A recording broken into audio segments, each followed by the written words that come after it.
Greenland के Dixon fjord में हुई एक अभूतपूर्व घटना ने दुनिया भर के वैज्ञानिकों का ध्यान खींचा है। सितंबर 2023 में पिघलते ग्लेशियर के कारण हुए एक विशाल भूस्खलन ने एक मेगा सुनामी को जन्म दिया, जिसके प्रभाव दूर तक महसूस किए गए।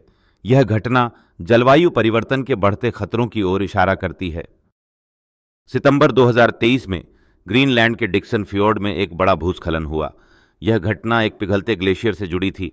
लगभग 25 मिलियन क्यूबिक मीटर चट्टान और बर्फ फ्योर्ड में गिर गई। भूस्खलन के कारण एक विशाल सुनामी लहर उत्पन्न हुई। इन लहरों की ऊंचाई 650 फीट 200 मीटर तक पहुंच गई थी। यह एक असाधारण और विनाशकारी घटना थी।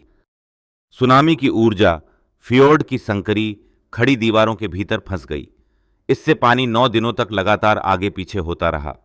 इसने हर 90 सेकंड में दोहराई जाने वाली एक लयबद्ध भूकंपीय तरंग उत्पन्न की, जिसे दुनिया भर के सेंसर ने रिकॉर्ड किया।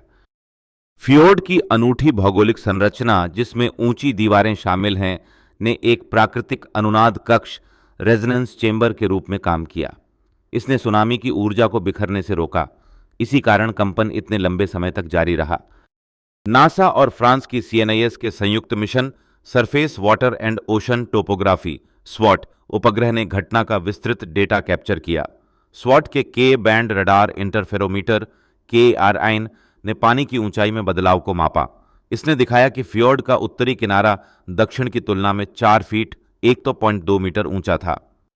शोधकर्ताओं ने तरंग व्यवहार का अनुकरण करने के लिए मशीन लर्निंग का उपयोग किया। उन्होंने कारण की पुष्टि के लिए क्रिस्टल डिफॉर्मेशन डेटा का भी विश्लेषण किया। यह वैज्ञानिक उपकरणों की शक्ति को दर्शाता है। यह घटना दर्शाती है कि जलवायु परिवर्तन सुदूर आर्कटिक क्षेत्रों में नई और चरम घटनाओं को ट्रिगर कर सकता है। यह भविष्य में ऐसी घटनाओं के जोखिम को समझने के लिए महत्वपूर्ण है।